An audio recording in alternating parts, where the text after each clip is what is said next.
Hello, my name is Noah. Welcome or welcome back to my knitting channel, Gnawing on My Yarn. And today is podcast number 2. I am glad to finally be filming the second one, even though it's been about 3 weeks since I filmed the last one, but with how long it takes to do video editing and how I haven't really had a good time to sit down and really go over all the stuff I've been doing, I've sort of accumulated even more things to show in the video, so this will probably be a little bit of a longer one than usual.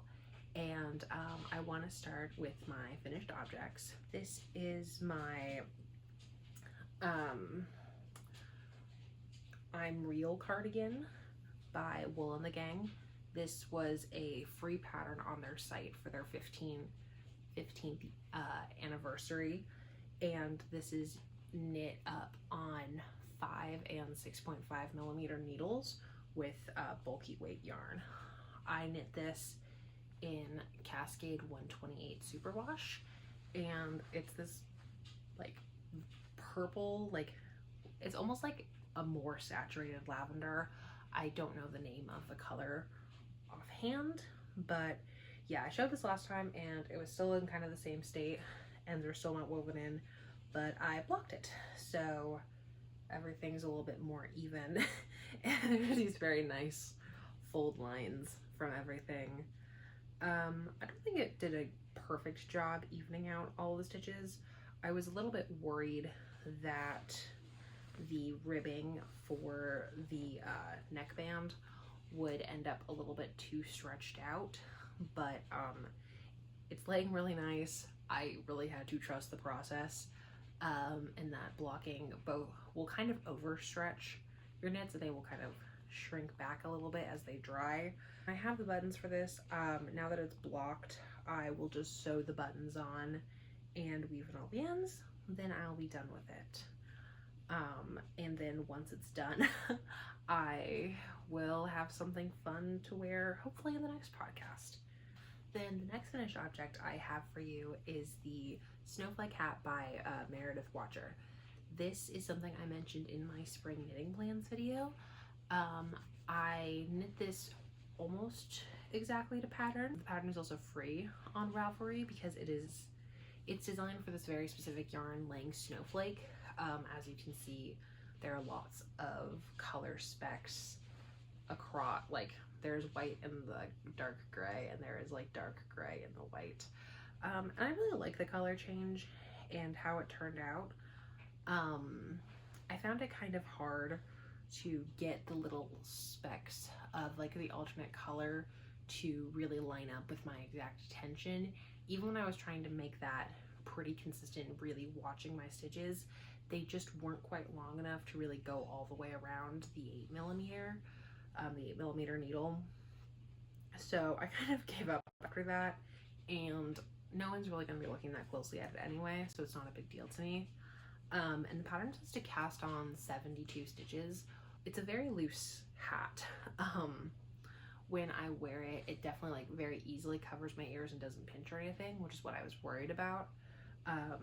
But if you have a very like average or small head, I would definitely recommend like either sizing down your needle or just skipping some stitches. It only really matters that it's a multiple of 4 since it's just 2x2 rib. Yeah, and the only pattern modification that I made to this was I extended the ribbing a little bit. I think it says to make it 2 inches. I made mine like 3 inches or something. But yeah, I finished my Snowflake hat. I am also making a second one, for those who remember, for my girlfriend, and I'm very glad I did mine first because now I know about how many stitches I'm going to remove to make hers. Then my next finished object I have to show doesn't have a name or anything like that, but this is just a brioche cowl that I knit for my brioche class. I took the brioche class back in February with Kira K of Kira K Designs, and I showed on my last podcast, I showed my finished scarf that I did, which is just one color brioche knit flat. So the thing about brioche is it's kind of like constantly like knit together yarn over, and like slipping stitches, which is what it is. But if you've never done brioche before, it's pretty hard to visualize. Even like watching people do it, I had a really hard time figuring out until I took this class. And of course, like 15 minutes into it, it just all clicked. But this is the cowl that we did there, and I got like, I want to say probably to about here, like that, like during class, and then the like few days after, and then I sort of just put it down because I didn't feel like working on it at all. And then I finally picked it up last week when I went to a housewarming party for one of my friends, and I ended up finishing the whole thing there that night. And actually casting this off is what got some people I didn't know to be like, just start asking me a million questions all about knitting, which was really nice. I'm really happy with how it turned out. You can see here on the back side that where the beginning of the round is, there is just like, there's some mistakes there, but I'm still really happy with it. My next finished object, I have my Cherish scarf. The Cherish scarf is a pattern by Nina Talbot, and it's from Knit Picks. So I showed this in my last podcast when I had, I think, 2 of the lace repeats done. And this is knit up on 5 and 4.5 millimeter needles. I worked on this and I got all the way through. I got through all of the lace repeats except the last one. And then I realized I was going to lose yarn chicken because the pattern calls for 246 yards of yarn. And this ball, the Porter Woolco's Superwash DK, is 250 yards per ball. So I thought I was going to make it. I was on gauge and everything looked good. And I was wrong. So I got through the last lace repeat. Then I got 2 mini skeins from one of my local yarn stores, and I held them together to get this marled effect. And one of them is all shades of blue, one of them is orange, purple, pink. And it's to kind of draw out the more subtle colors within the yarn. And this specific color is the Knitting Trees exclusive colorway that that was made for them for their 10th anniversary. So even though I lost yarn chicken, I had a moment of like couldn't really accept the fact that I lost yarn chicken, because I wasn't gonna go back and like frog everything and make it like slightly thinner or some other way that I could have, you know, theoretically gotten more out of it or whatever, just because it was so much time that I had spent on it at that point. But I had to be a little bit consoled by one of my roommates that this like looked good and stuff, because it's not the kind of marl you usually see, and it definitely like holding it up, like you can definitely see how it pulls out the blues and the more like red orange of the pink, but it's just like a lot to look at on its own. So I think it's good that I only had to do it for the little pocket and the like, I was gonna say this is a heart shape, but I don't know the actual what other shape it really is, because it's like kind of a heart, kind of not a heart. And I don't think I mentioned it, but this is a keyhole scarf. So you basically have the number of stitches you have and knit half of them each separately, almost like you're doing a tubular bind off, but like not. And yeah, then you pick them back up again to get your full stitch count back. And like this is the part where they use the 4.5 millimeter needles. So basically you can pull one through the other. But yeah, see, it interlocks, which I think is pretty cool. And so you can either wear it wrapped around your shoulders once, or wrapped around your neck twice, which I also like a lot because most scarves, I feel like, don't really account for how people wear them. So like this one is really like designed to, this is the shape it's making, I guess. I don't know, but yeah, I'm very happy with how this turned out, and it's all blocked, so I just need to weave in the ends and then I am completely done. Then my next finished object is this striped sweater from Yarnspirations. This is knit on 5 and 6 millimeter needles, and this was knit with 2 balls of the Caron Macchiato cakes, which are these like color changing kind of Noro-esque yarns. I had one all shades of green and one all shades of blue, so you can see really clearly on the sleeve where the colors change. And it's a 2 round stripe, so every 2 rounds is when you would change color, which I think really lets the stripes like show off the color. Though because of this, I actually did end up with like, let's see, yeah, right here. This is the spot where you can just see that like the blue and the green were kind of getting the same colors, and so it became really hard to kind of tell which was which.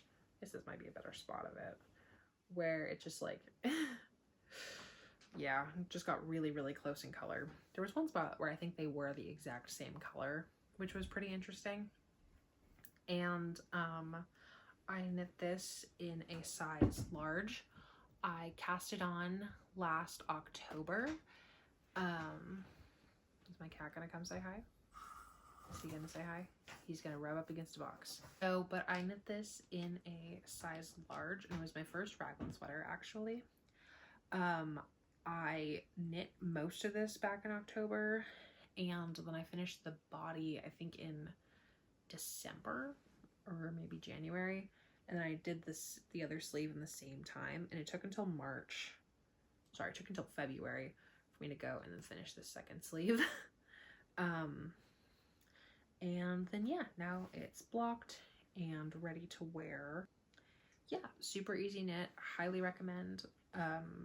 I recommend Yarnspirations in general because they have tons and tons of free patterns, and they're more aimed at beginners. So if there's any beginner knitters out there, you might really like it. So that's all for like formal official finished objects. To kind of transition us away from finished objects into whips, I want to show my 2 completed blanket squares. So as I mentioned in my spring knitting plans video and at my last podcast, I'm currently in the process of crocheting a blanket themed after Bjork for my good friend and roommate. So Bjork has 10 studio albums, but my friend, they also added in 2 of her remix albums, giving us a total of 12. But I'm crocheting these mandala squares based on each album, and then they're all going to go together in one like large blanket for them.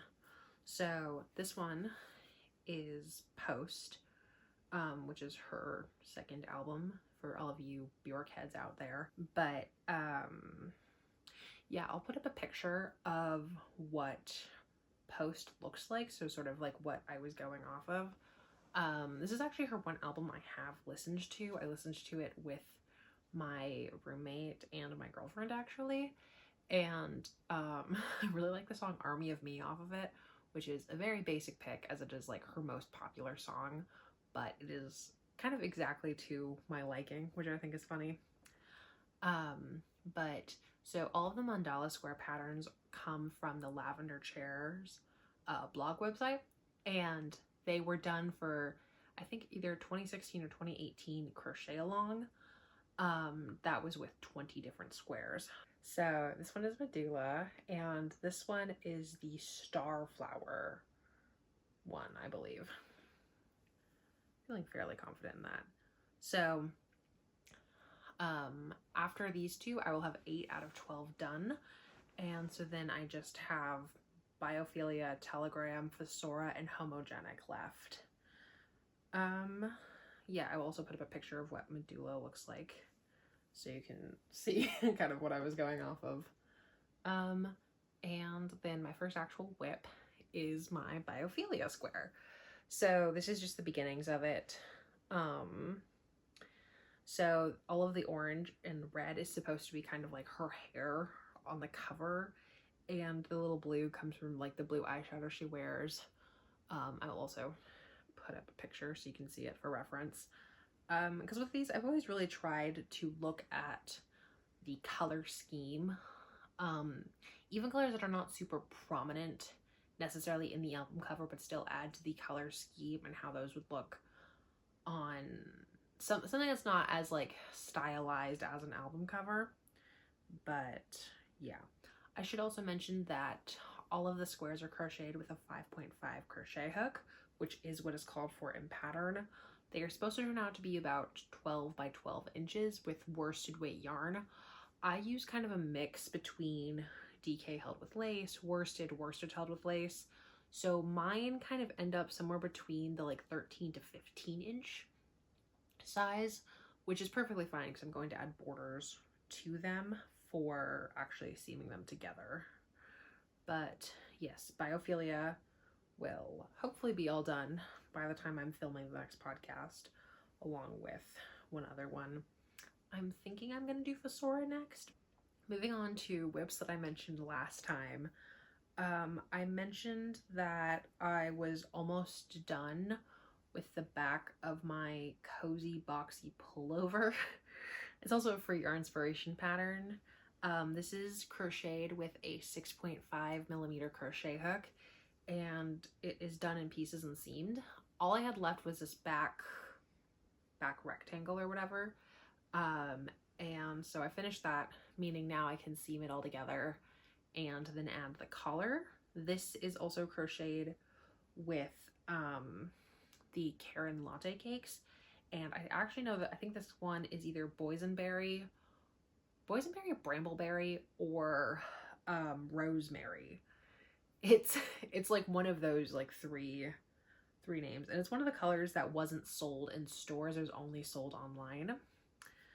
But yeah, I just have the rectangle to show, so there's not really anything exciting on that. So then my next whip I have an update on is my Aran Honeycomb sweater. This is also a free pattern from Yarnspirations. It is knit on 4 and 5 millimeter needles in pattern, and it is like very much like classic Aran weight jumper or like fisherman's jumper, I think is also what it's commonly referred to as. And last time I showed the finished sleeve that I had, as well as like a good chunk of the back panel, but I have now finally finished the back panel, which is very big. I don't know how visible it is on frame, but yeah, it's done. And the stitches are left live at the end, so then when you knit the collar, you can just have them all ready. You don't have to like actually pick up an extra, 30-50 stitches or whatever. So yes, this is knit in Ella Ray Cashmerino in the color Burlywood. This is for my dad. This is something I got, like I started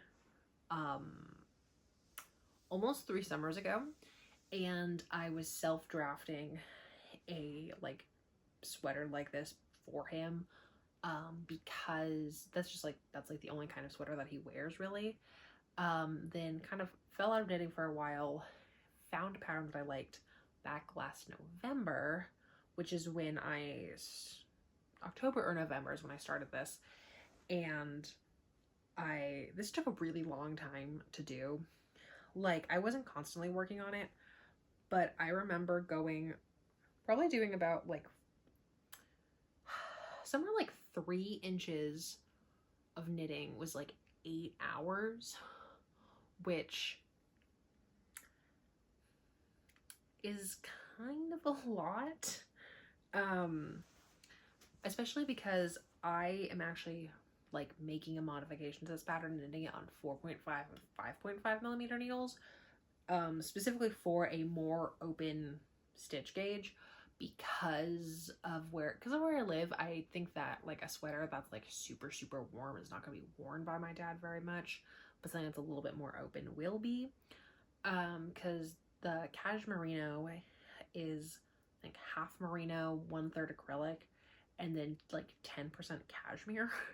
So it's definitely warm, and I kind of wanted to circumvent that and also make sure I had enough yarn it would like fit, since I don't have him there to like test as I'm going.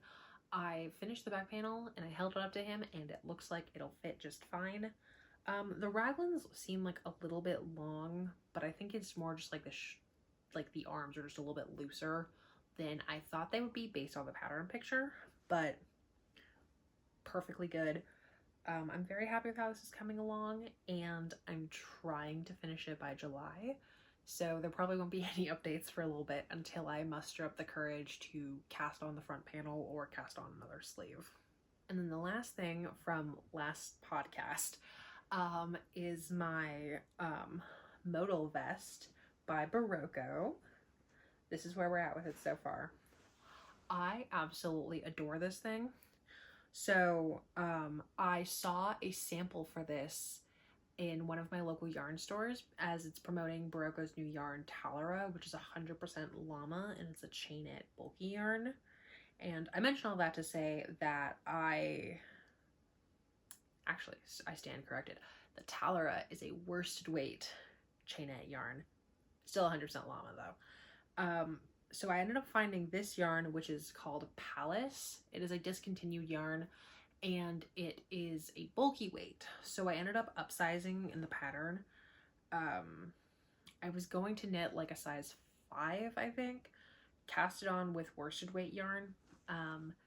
Way too big, just wasn't looking right, especially because I was knitting with superwash. Then I went and like decided to pick a different yarn, and because this one was the same kind of like the same sort of chainette, I thought it would be a good choice as a replacement. So I think the pattern calls for 4.5 and 5.5 millimeter needles, I think.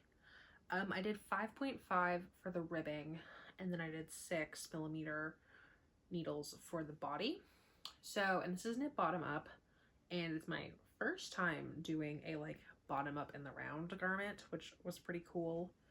I'm really happy with how this is coming out so far, but the collar, as you can see, is like a little bit floppy, I guess, is what I would say.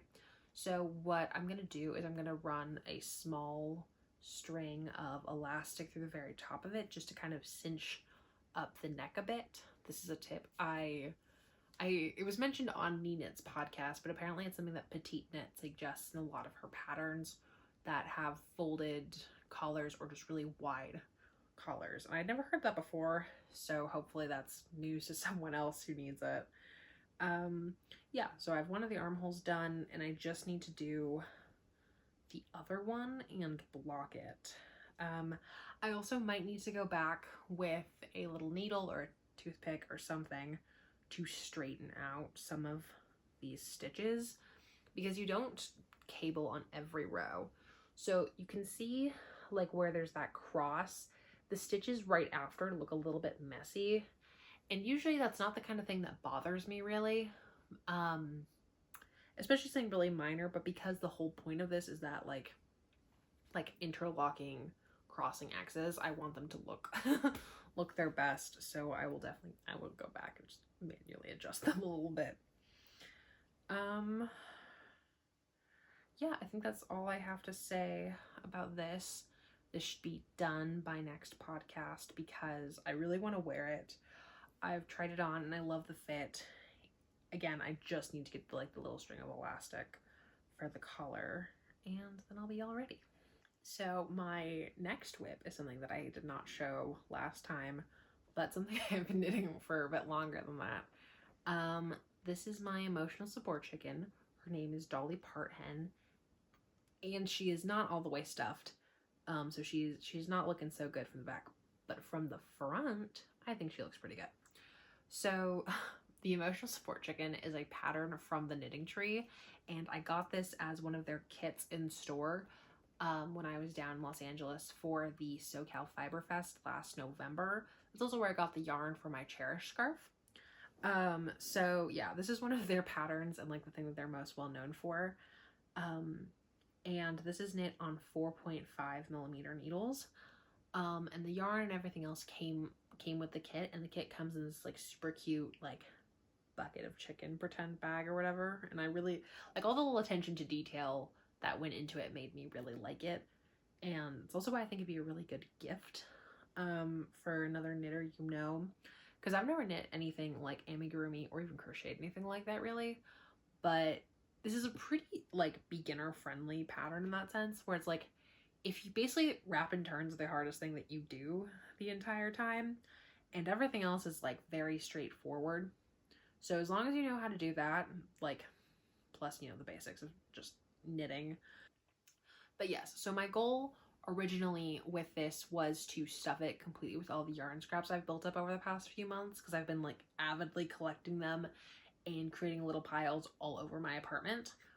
But as you can see, I've knit a lot less than I thought I have. So, because I thought I totally had enough to fill up the chicken. I was completely wrong. So I will be stealing polyfill from my mom. The other thing that I did is I accidentally knit the bottom body panel.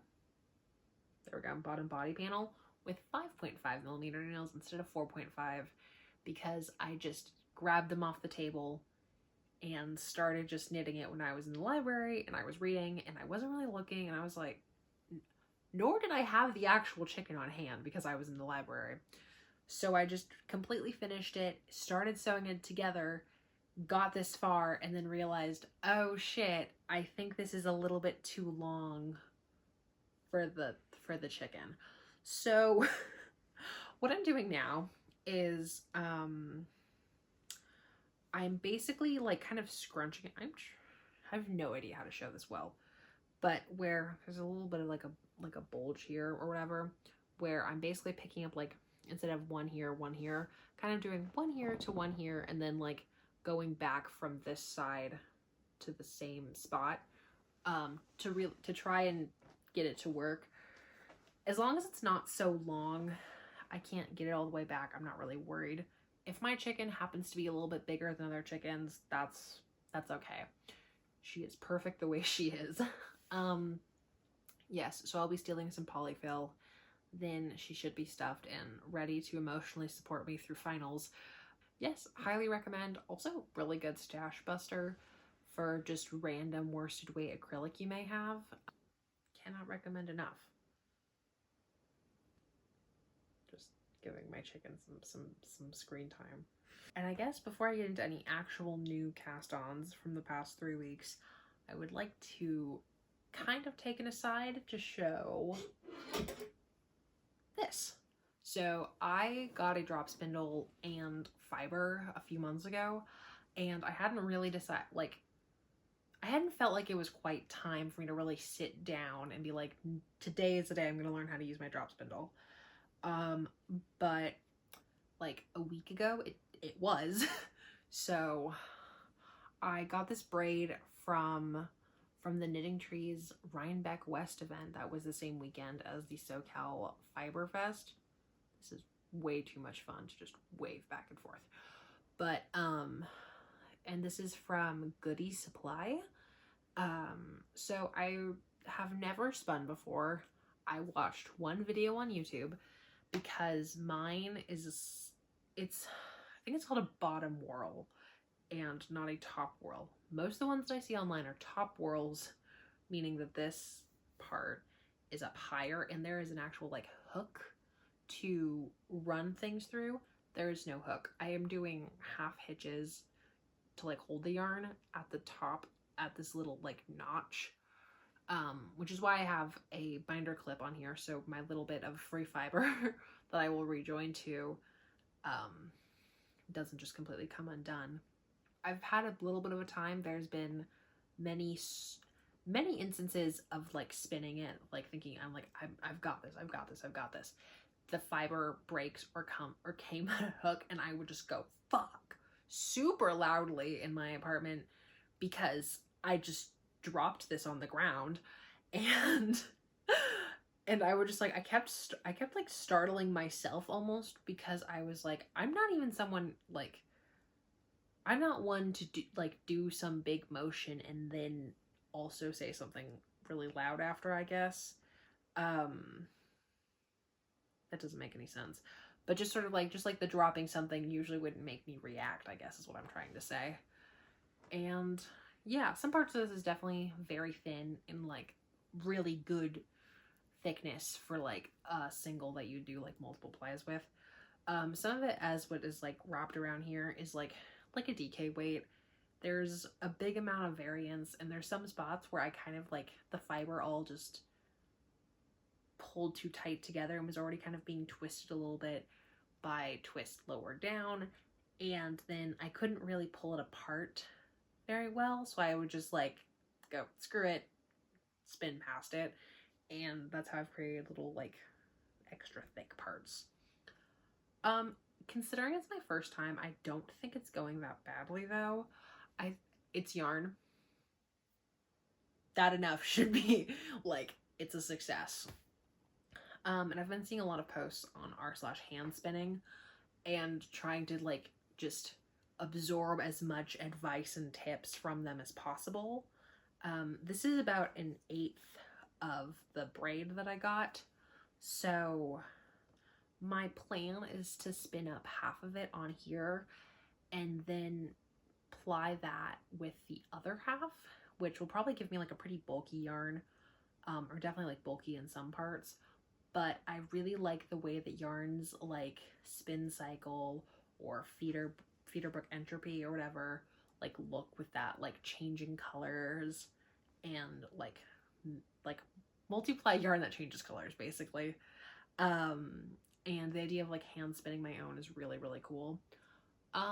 I guess if you are someone who hand spins and understands the struggles of being a beginner, please leave your tips for just how do I pull it apart as it's like spinning. That's kind of my biggest thing, is I can't get it thin enough like while I am working with it.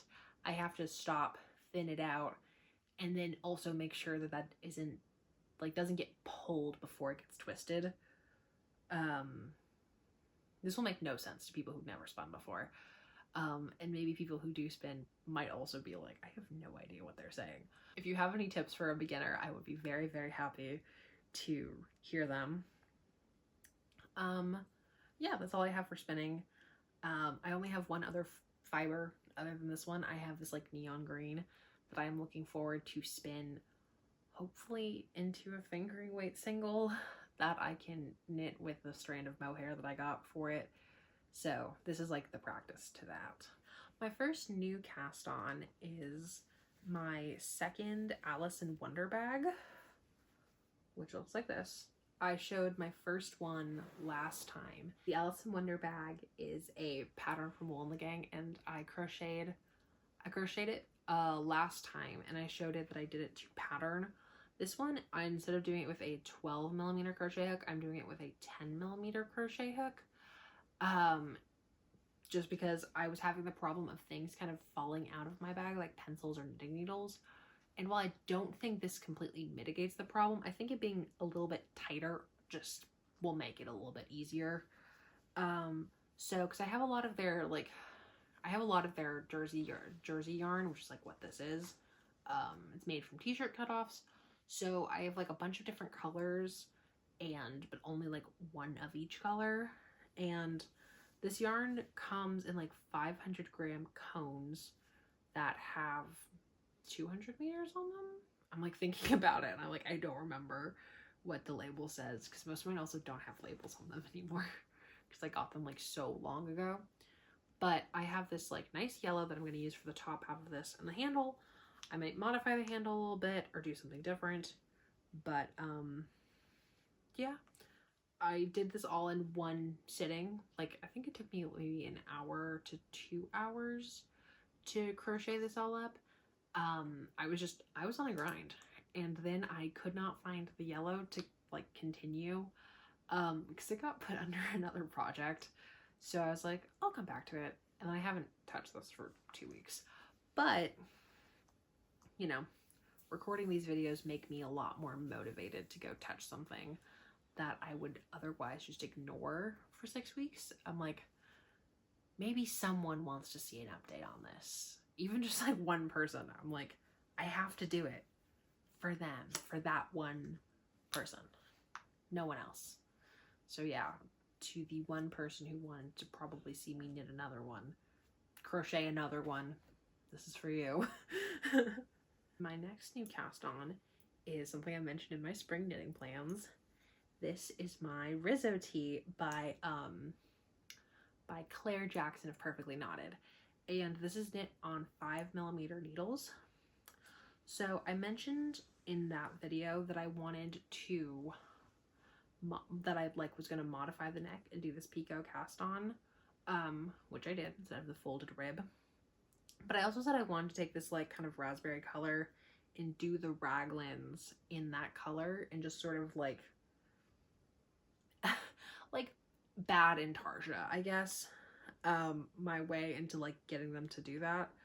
And I did cast it on that way, following it to pattern.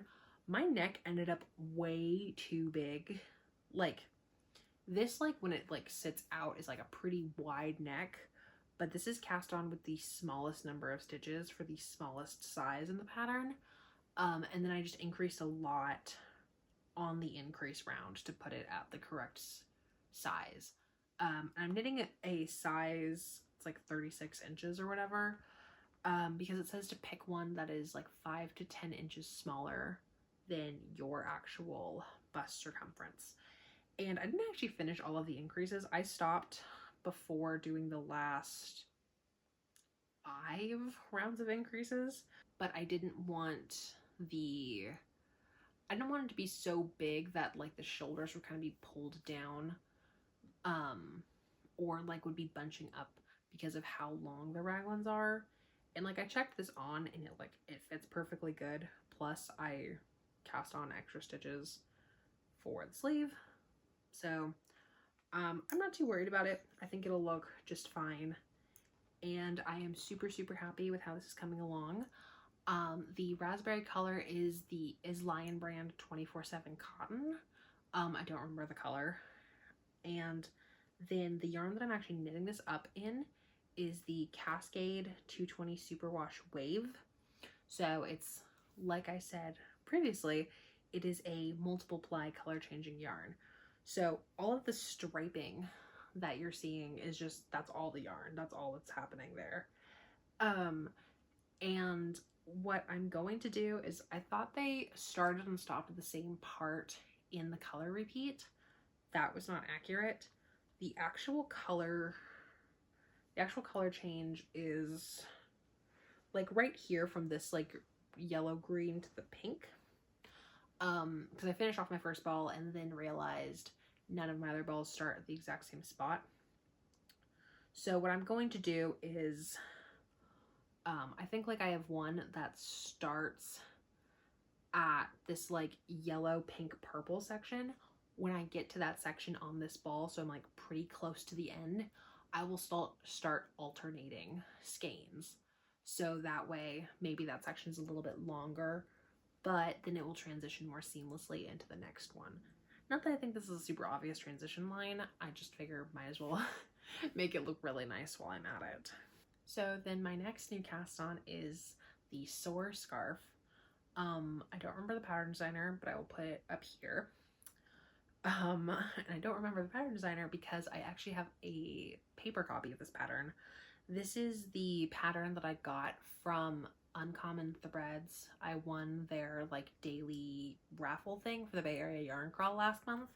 So I ended up winning 2 skeins of this Sincere Sheep sport weight yarn, and this pattern, and like sunscreen, some salt, and like a stitch marker and tapestry needle or something. I show that in my last podcast if anyone is really curious. But yeah, so this is a scarf that is, it's not horizontal, it's not like side to side construction, but it's like really just really wide and not very tall. And I'm really liking it so far, except for the fact that it is a picot cast on. And so picot cast on, you cast on 4 stitches, cast off 2, cast on 4, cast off 2, which, and then you slowly build up stitches. This starts you with over 250 stitches. So I had to do a picot cast on for 250 some odd stitches, or which was, it was a lot. It just took so much time. And because of the specific yarn blend, I actually happen to have the tag on hand. But yeah, this yarn is, it's called Coastal, and it is 50% Chinico wool, 25% mulberry silk, and 25% Belgian linen. Which, awesome fiber combination. I think that, I'm like, ooh, wow, it's so fancy. But it is pretty rough to the touch. Like, especially compared to other yarns and stuff, I like running it over my fingers a lot because I had to cast off stitches. It was really rubbing on my hands, and my hands would start to feel a little bit roughed up from using it. Because I know people talk about using like 100% linen for the first time and like destroys their hands, like 100% silk. Because it's like, this does have wool in it, but I don't really feel a lot of the wool. I feel more of the like silk and linen elements, because it's also not very stretchy, which makes doing the like knit two togethers kind of difficult. But this scarf is constructed in sections, so I don't have that much on it yet because I only finished the cast on a few days ago. So this first section is called it's like their rib section, but it's half twisted rib, and then you do like more mesh, which is where you get all these little like the very small yarn over holes. But yeah, there's like a mesh, a garter, stockinette, and then like ribbing. So it's all pretty straightforward. Yeah, I'm really liking it so far. And one other thing I should note about this pattern is the fact that, I guess more about the yarn than about the pattern, is I am alternating skeins, which is something I don't usually do, because so Sincere Sheep is a local dyer, I think up in Napa. But so these are the same color. They are both Prayer to Artemis. That's, yeah, of the coastal yarn. But like this one has basically no pink and is very blue heavy. This one is a lot of pink and a lot more purple heavy. So I fully thought they were slightly different colors when I first got them. And so I am like being forced to kind of alternate because of really obvious dyeing differences. I think that this is a bigger difference than you usually see even within hand-dyed yarns. Just because it's like, you know, one of them has a lot of pink, one of them doesn't have a lot of pink, and that's a more profound difference in the actual color just taking a little bit differently. Though I do wonder if because of the fiber content that is affecting what the color is really looking like, because I've seen the variations with plant fibers versus animal fibers versus synthetic and how they take dye. So then my next new cast on is actually the thing I've spent probably the most amount of time on. This is my Typical Mohair Slipover by Typically Bliss, and I just gotta say, I am absolutely loving working on this pattern. I have not been able to put it down at all. So this is knit on 5, 4.5, and 4mm needles. So this pattern is awesome. I really like the way that it's written. I've been a fan of Tiffany's since, oh god, probably since 2021 when she like first started her channel. Like definitely the reason I'm like got back into knitting then, and partially why I'm like back into it again. So shout out Tiffany if you're watching. Yeah, it was actually, I got this yarn and this pattern is not what the yarn was intended for.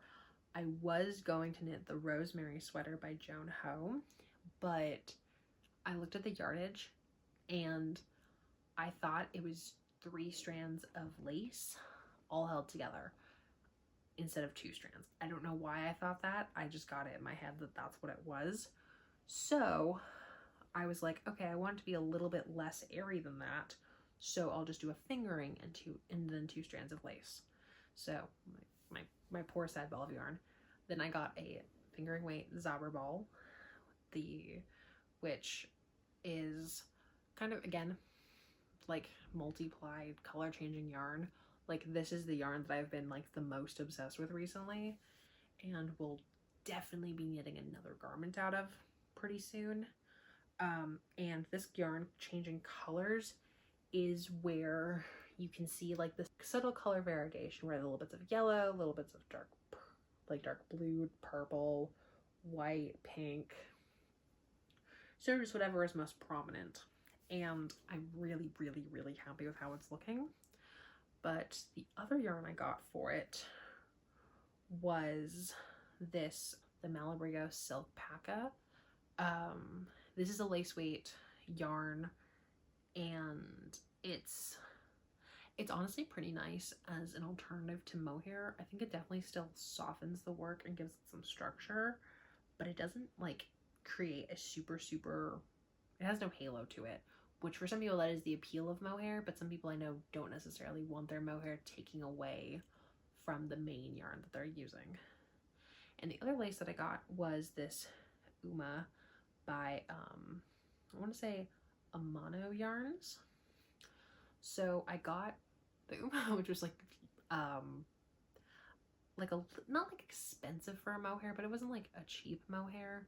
So I got 3 of them to give me about over 600 yards, because I thought I needed 600 yards in 3 different colors. I was wrong. I needed 900 yards, and the store that I got this from is like an hour and a half away, and I didn't want to just order more online or something.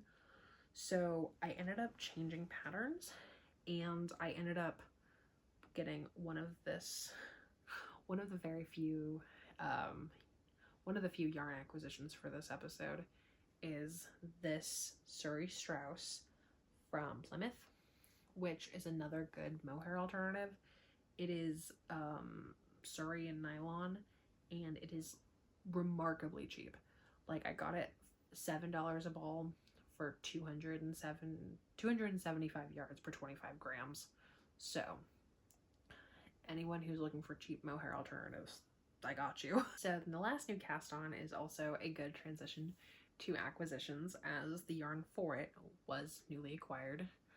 But so this is Surrey Strauss, again, just like the lavender I showed, but this is just, I think it's just in the color charcoal. And then I have Knitting for Olive Merino in the color Petroleum Green. So, and I'm holding these together to make the Hobbiton vest. So this is a bottom-up knitting pattern done on 3.5 and 4mm needles. This is my first like actual foray into like fingering weight projects.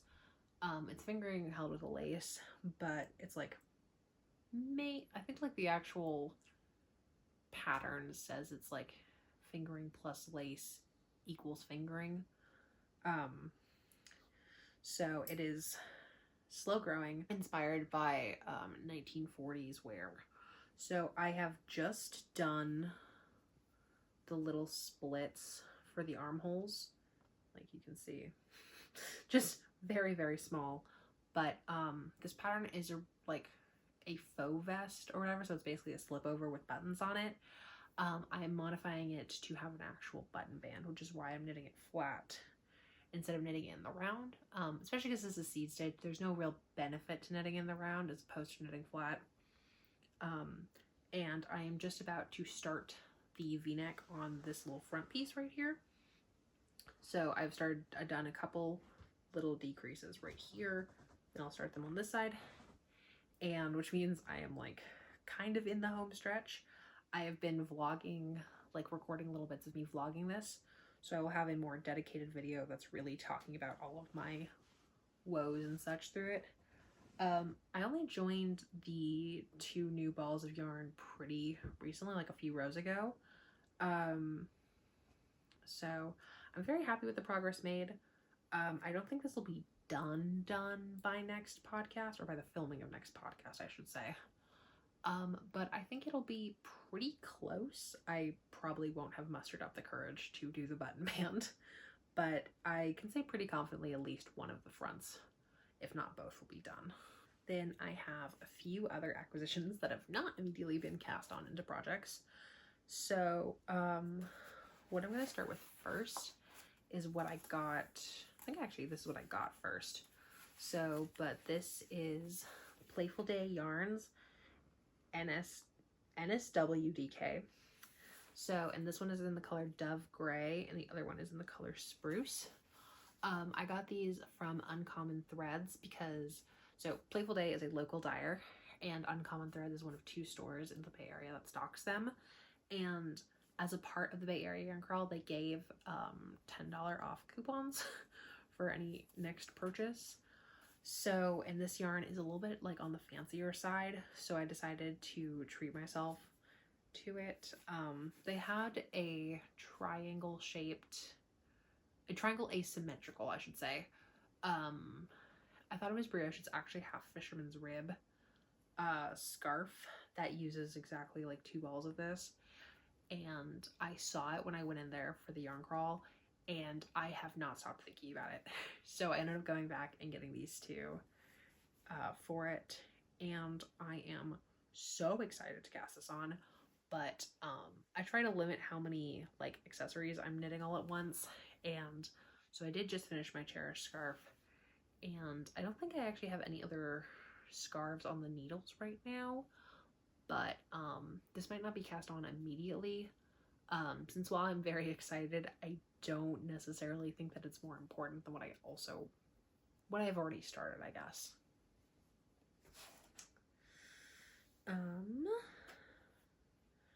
And then when I got the lavender Surrey Strauss for the typical mohair slipover, I also ended up getting this Louisa Harding Merletta in the color 23. This is a DK weight 50-gram ball of a viscose polyamide linen blend. So this ball has obviously seen better days, but this is what they had it on clearance at one of my local yarn stores, and it was only $4 a ball, and this is one of my favorite colors. So I got all three that they had, and I'm thinking that I'm going to just make something probably pretty small with this. I was thinking maybe I could crochet like a bandana, or I could do some sort of like just other like small accessory that doesn't necessarily have to be like super warm. But I have no doubt I'll make something fun with this. I think it's so pretty. I don't know how well the shine really shows up on camera, but it is like so shiny in person. Yeah, so no specific plans for it yet, but I just wanted it so bad. And from that same trip, I got 1 ball of Juniper Moon Pod, which was on sale for $9 a ball. And I'm going to use this to knit Balaclava number 1 by My Favorite Things Knitwear, because I was looking at patterns while I was in there thinking about like, what would I do with this? Because they had a couple balls of this, and the pod is, let me see how I can show this. Basically it just like, it's one thinner strand wrapped around a thicker strand. So that's what gives it this kind of like textured look to it. And Balaclava number 1 uses, I think, broken rib in it, but it has like this little bit of texture that I think would look really cool.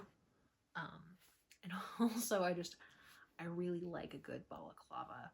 I have 2 that are mostly done being knit, but need like a little bit more work on them. So I'm gonna make myself finish those before I cast this on, but I'm really looking forward to knitting this. And my last acquisition is these 2 skeins of yarn from Apothecary Fiber Co. So I ordered from Apothecary Fiber Co. for the first time last December, and I got just like 3 single skeins, and I think that the yarn that she dyes is like the most beautiful hand-dyed yarn I've ever seen. Like, I was always really skeptical of hand-dyed yarn because of how expensive it is, and sometimes I don't think it's really worth the price for the kind of color that you're getting. And I don't even think that these two are necessarily like her like best colors, but I got these specifically because she is retiring from dyeing, and this was like what she had left as sort of like extra stock, so I snagged these just for kind of anything. I don't know what I'm doing with this one, but this is the Fairy Witch in her Silky Sport base, which is 80% superwash merino, 20% nylon. Yeah, 3-ply, 328 yards for 100 gram skein. So let me see which way I want to slide this label so I can show all the colors. But you can just see like all of the little like flecks of color that really go into this. And I think her yarns just knit up so beautifully. The espresso scarf that I showed last podcast, that was one of her yarns, which absolutely gorgeous. And then I have her boucle gingerbread yarn from Christmas, and then I have one ball of like mohair lace that's like blue and purple as well. And so then the other one that I got is Alchemist Cabin in the base Druid DK, which is 100% superwash merino. So, but yeah, so this is this one. And like, you can just really see there's like these little bits of red, these little bits of dark green, and like multiple shades of brown. And it really is like, it's really nailing exactly what it's going for with the vibe, while not being like a muddy color, I guess. And also very much looking like something you really couldn't buy commercially, which is where a lot of the appeal of hand-dyed yarn comes from for me. So if anyone knows any dyers that are like really just absolutely nailing concepts and creating beautiful yarn, please leave a comment. I would love to go support someone else, you know. And of course I wish Apothecary Fiber Co., I wish her all the best with her retiring and all. But yeah, that's all I have for you. This has been a lot of filming, as my phone has stopped filming multiple times, died once when I tried to film this a few days ago, and I've been filming this at night, so I'm just kind of hoping it all like doesn't look too bad. So if you like this video or just want more maximalist knitting in your YouTube recommendations, I'd recommend hitting subscribe. I try to put out podcasts every 2 weeks, and we'll be filling in other stuff with just vlogs, other knitting videos, probably spinning videos to come if I can figure out how to get my tension a little bit evener. Yes, thank you so much for watching, and I will see you in the next one.